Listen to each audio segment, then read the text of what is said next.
পটল চিংড়িটা করবো। তার জন্য পটল কাটতে বসে পড়েছে মা। বাবা খাবে। এক ঝুড়ি পটল নিয়ে। এটাও কি 5 মিনিটে বাবার জন্য করে দিতে পারবে মা? হ্যাঁ হ্যাঁ হ্যাঁ, বাবা তো স্নান করে এলে দাঁড়াতে চায় না, জানিস না। হ্যাঁ, তার জন্য এইটাও 5 মিনিটে হয়ে যাবে বলছো? হ্যাঁ। ঠিক আছে, চলো তাহলে দেখি। মা পটলগুলো কেটে নিক, তারপরে প্রসেসটা দেখে নেবো। বড় বড় পটল আমরা খাই না, কিন্তু এনে ফেলেছে, তাই আজ পটলটা কে এনেছে মা? বাবা? পটলের দানা হয়ে গেলে না হ্যাঁ। খেতে চায় না। তাই? ভালো লাগে না, বীজ পড়ে তো মাথায়, বীজ পড়ে তো মুখের মধ্যে দানাগুলো, আচ্ছা। খেতে চায় না। আমার ছেলেও না, ছেলের বাবাও না, খেতে চায় না, ছেলের বাবাও খেতে চায় না। আর মেয়ে? মেয়ে তো ভেতর দানাগুলো আগে ফেলে দেয় বার করে। তাই? মেয়ে তো একদমই না, মেয়ে হচ্ছে আর বাবা। নাও, তোমার পটল পড়ে গেছে, আমি তুলে হয়ে গেছে। এবারে চিংড়ি মাছগুলো বাবা, চিংড়ি মাছ বাবা ছাড়িয়েই আনে বাজার থেকে, কিন্তু তাও মায়ের যাতে কষ্ট না হয়, তাই তো মা? হ্যাঁ। তাও বাবা, মা এটা কি ছাড়ায় একটা পিছনে একটা কালো শির থাকে, সেইটাকে মাছ ছাড়িয়ে নিচ্ছে। একদম খোসা ছাড়ানো চিংড়ি বাবা বাজার থেকে আনে, যাতে মায়ের ছাড়াতে কষ্ট না হয়। অলওয়েজ সেরকম চিংড়ি আনে, কিন্তু ওই তাও মা পিঠের ওপরে একটা শির থাকে, এই যে দেখে নাও, সেই শিরটাকে মা আস্তে করে এই যে বার করে ফেলে দিচ্ছে। চিংড়িটা ছাড়া হয়ে যাক, তারপরে আবার স্টার্ট করব ভিডিও, তাই তো? এটা খাওয়াটা ক্ষতিকারক, ভালো না। না না, এটা খেলে শরীর খারাপ হবে তো, পেট খারাপ হয় বোধহয় এটাতে। খারাপ হবে। আচ্ছা। আর আমরা ওই মানে বাবা ওই চিংড়ি মাছের মাথাও আর কি দেওয়া পছন্দ করে না, তাই একদম মাথা টাথা ফেলেই ছাড়িয়ে নিয়ে আসে। এই যে পরিষ্কার করে। তারপর চিংড়িটা ধুয়ে তারপর স্টার্ট করছি, তাই তো? হ্যাঁ। আলু আর পটল দেখিয়ে দিয়েছি, কেটে রেখে দিয়েছে। আচ্ছা, মা কড়াই বসিয়ে দিয়েছে, এবার তেল দেবো। কড়াইতে তেল দিয়ে দিচ্ছে।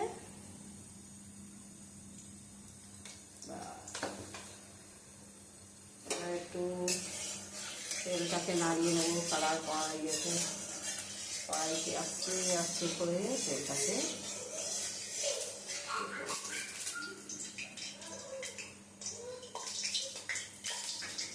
প্রথমে আলু ভেজে নিচ্ছ? আলুটাকে ভেজে নেবো। আলু ভাজার সাথেই পটল ভেজে দেবে? না, আলু ভাজাটা তুলে দিতে হবে, চাটনি আলু তো। আচ্ছা, গলে যাবে। হ্যাঁ, গলে যাবে।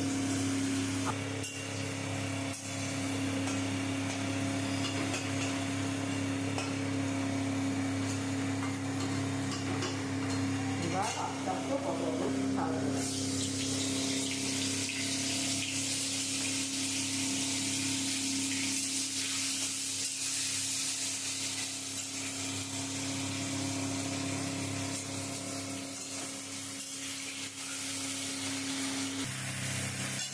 পটলগুলো ভাজা হচ্ছে।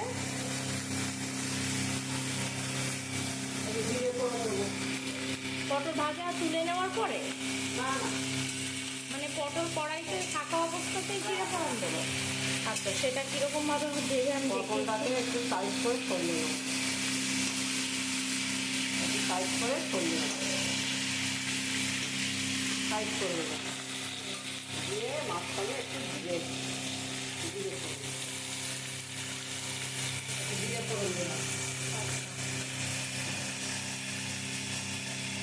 বা এটা তো ভালো নতুনত্ব দেখলাম। এবার একটু এলাচ দিয়ে দেবো। এলাচ দিলে এবার দারচিনি দেবো, একটু দারচিনি দিয়ে দেবো।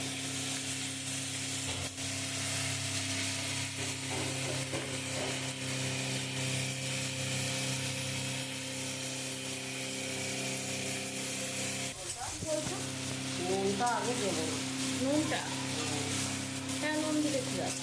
তার নুন দিলে একেবারে পটলটা একেবারে নরম হয়ে যাবে, একটু গোটা গোটা থাকবে। হ্যাঁ, একেবারে নরম হয়ে ছোট হয়ে গেলে দেখতে বাজে লাগে। না না, খেতেও এটা পটল চিংড়ি করছো তো? হ্যাঁ, এটা পটল চিংড়ি করছি। আচ্ছা। বাবা খেতে ভালোবাসে, আলু ভালোবাসে। তেজপাতা দেবে না? হ্যাঁ দেবো, সব হ্যাঁ, সেটা তো বললেই, দানাটা ভালো লাগে না। আস্তে আস্তে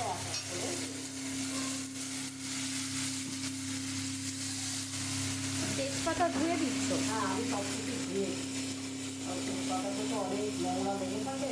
আচ্ছা, ওই জন্য ভালো করে ধুয়ে অনেক ধুয়ে দেয় না রে।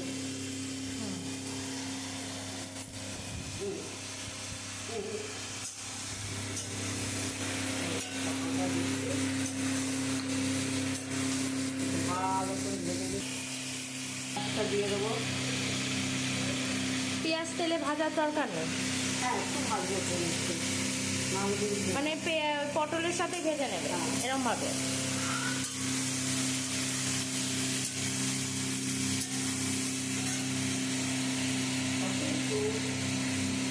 আদা বাটা, রসুন বাটা, রসুন বাটা,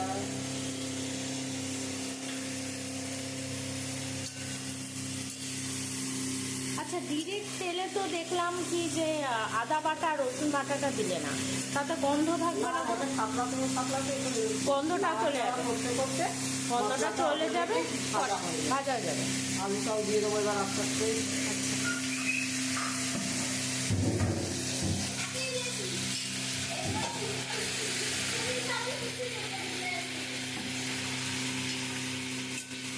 এটা ভালো গন্ধ আসছে কিন্তু। এবার চিংড়ি মাছটা দিয়ে দেবো। চিংড়ি মাছটা আলাদা করে ভাজার দরকার নেই, গন্ধটা তাতে বেশি ভালো আসে নাকি? হ্যাঁ,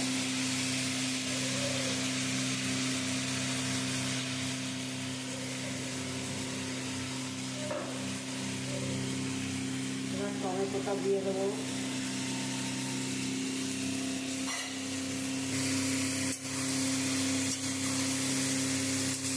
নাড়তে নাড়তেই ভাজাটা হয়ে যাচ্ছে। এবার একটু হলুদের গুঁড়ো দেবো।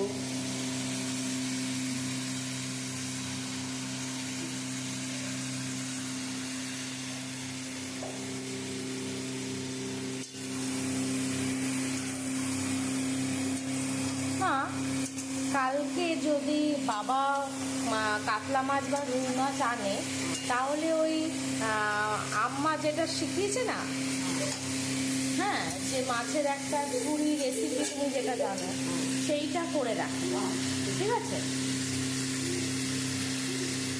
কারণ আমি ওই রেসিপিটা কিন্তু অনেকটাই দেখিনি। লঙ্কার গুঁড়ো দিলে আর হলুদের গুঁড়ো দিলে, তাই তো? আচ্ছা, তুমি বলো কি যে তরকারিতে একটু মিষ্টি দাও, তা এটাতেও কি দেবে তো? হ্যাঁ, পটল কিন্তু মিষ্টি একটু দেবে। আচ্ছা, না হলে ভালো লাগবে না। ঝাল ঝাল, ঠিক ঝাল না হলে একটু মিষ্টি না করলে তরকারিটা কালারটা কিন্তু কষানোর রং চলে এসছে, একেবারে ঝালকো ঝালকো লাগবে। আচ্ছা, একটু মিষ্টি দেবে, তাই তো? একটু চিনি দেবে। আচ্ছা, চিনি অ্যাড করে দিলাম। চিনি দিয়ে দিলে একটু, তাই তো? হ্যাঁ, চিনি।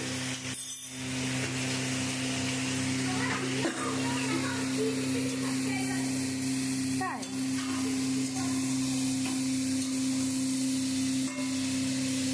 এবার নুনটাকে ও, লাস্টে নুন দিচ্ছ, তাই তো? পটলগুলো যাতে একটু শক্ত থাকে, নুন দিলে একেবারে নরম হয়ে গলে যাবে। ওই জন্য আমি নুনটা একটু পরেই দিই।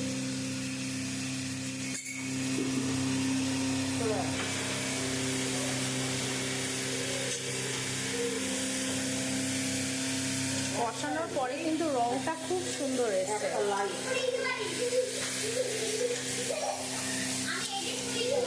আচ্ছা, হ্যাঁ, সব কিছু দিয়ে দিয়েছি। এবার খুব ভালো করে একটু কষিয়ে নিচ্ছি। কষিয়ে দিই। একদম হাই ফ্লেমে দেখছি। হাই ফ্লেমেই হবে। আচ্ছা, লোতে দিলে বোধহয় পটলটা গলে যাবে, তাই তো?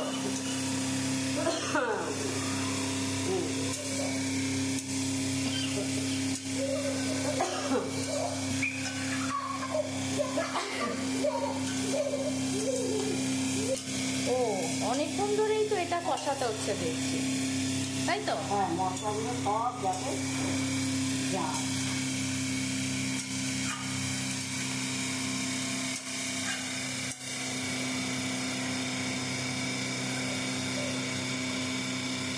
তোমার রান্না কিন্তু মানে অল্পতেই যাই করো খুব টেস্টি হয়, তাই না? মানে গন্ধটা কিন্তু খুব ভালো লাগে, ওই জন্য কিন্তু বাবা রান্নার লোকের হাতেও খেতে চায় না।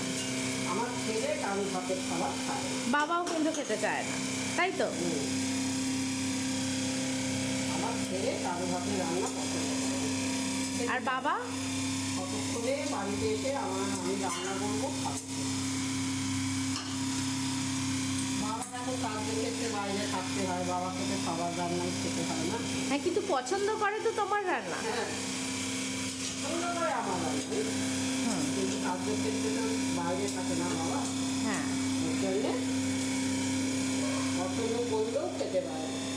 আর বাড়িতে যখন আসে তখন আমার রান্নায় ওর খাওয়াটা পছন্দ করে, বাইরের খাবার আর খেতে চায় না।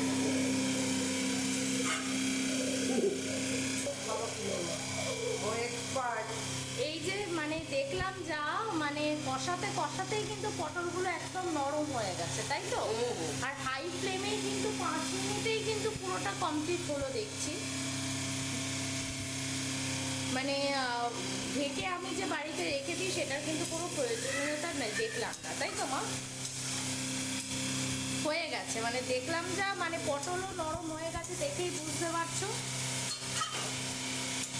শোনো, যে রান্নাটাই করবে যত্ন করে মন দিয়ে বাড়ির লোকেরা খাবে সেটা ভালো করে করতে হবে।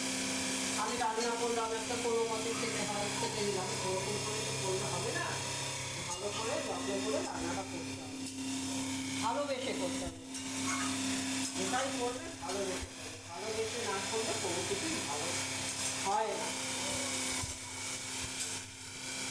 তুমি তোমার পুরো ভালোবাসাটাই লাগিয়ে দিচ্ছ বলো মা পটল চিংড়িতে। হ্যাঁ, আমার ছেলে খাবে, তোমার বাবা খাবে, তুমি খাবে, একটু সুতরাং ভালো করে না করলে খাবে। তুমি বাজে বলে জিনিসটাকে চাও চাও আর তুমি কি রাগ করে বলছো? না, রাগ করে যাবে। তোমরা যদি খেতে দিলাম যদি নাই খাও সেই জিনিস, তাহলে আমার করে কী হবে?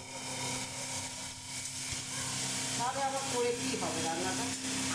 তোমরা যদি ভালো মা একটু পরিমাণ জল দিয়ে দিল, এবার হাই ফ্লেমেই চলবে, বন্ধ করে দেবে 2 মিনিটে, তাই তো? খাচ্ছে বাবা।